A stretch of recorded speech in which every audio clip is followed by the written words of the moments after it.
បងប្អូនថ្ងៃនេះខ្ញុំចែករំលែកបទពិសោធន៍ជីវិតប្រចាំថ្ងៃខ្ញុំបន្តិចបងប្អូនជំរាបសួរបងប្អូនអរគ្នាបងប្អូនខ្ញុំជាទូទៅប្រលឹមឡើងគឺខ្ញុំហាត់ប្រាណបងប្អូនខ្ញុំហាត់ប្រាណខ្ញុំដើរទៅហាត់ប្រាណធម្មតាអញ្ចឹងទៅហើយផុតពីហាត់ប្រាណមកខ្ញុំអង្គុយផឹកកាហ្វេបងប្អូនខ្ញុំអង្គុយផឹកកាហ្វេហ្នឹងគឺជាទម្លាប់ប្រចាំថ្ងៃរបស់ខ្ញុំបងប្អូនហើយនៅពេលដែលជីវភាពរស់នៅប្រចាំថ្ងៃបងប្អូនមនុស្សយើងម្នាក់ការរស់នៅរបៀបរបបរបស់យើងដូចគ្នាទេប៉ុន្តែអ្វីដែលដូចគ្នាត្រង់ថាមនុស្សយើងមានពេល24ម៉ោងដូចគ្នាបងប្អូនមានពេល24ម៉ោងដូចគ្នាអញ្ចឹងនៅពេលដែលយើងធ្វើពេលវេលារបស់យើងឲ្យល្អសម្រាប់ខ្លួនយើងបងប្អូនឲ្យល្អសម្រាប់ខ្លួនយើងគិតថាតើយើងត្រូវរស់នៅដោយប្រើជីវិតរបៀបម៉េចមានន័យសម្រាប់ខ្លួនឯងបងប្អូនយើងរើសយកវិធីដែលរស់នៅមានន័យសម្រាប់ខ្លួនឯងបើយើងរស់នៅយកវិធីមានន័យសម្រាប់អ្នកផ្សេងខុសពីខ្លួនឯងបងប្អូន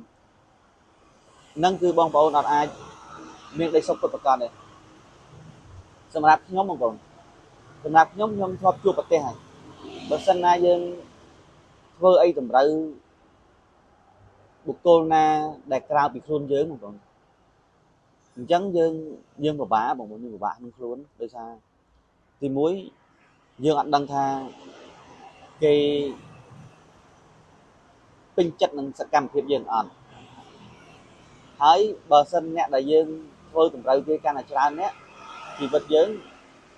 គឺដូចមិនរបស់យើងទេបងប្អូនមិនរបស់យើងទេអញ្ចឹងខ្ញុំចូលរួមថាបងប្អូនយើងធ្វើអីដែលជាភាពខ្លួនយើងបងប្អូនភាពខ្លួនយើងធ្វើឲ្យយើងទៅជាមនុស្សពិតបងប្អូនជាមនុស្សពិត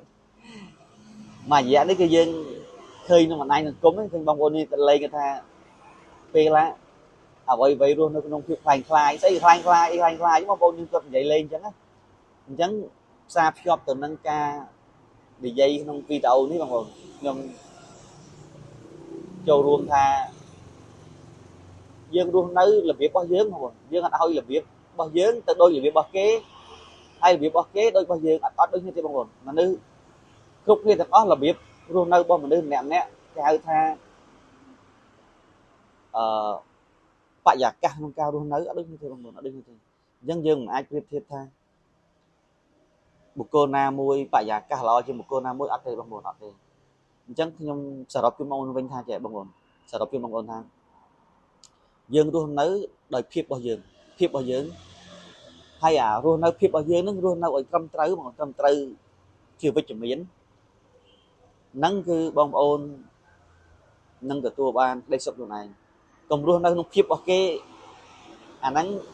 គឺពិបាកបងប្អូនបាទអញ្ចឹងខ្ញុំសូមចូលរួមបងប្អូនប៉ុណ្ណឹងបាទអរគុណបងប្អូនអរគ្នាជម្រាបលា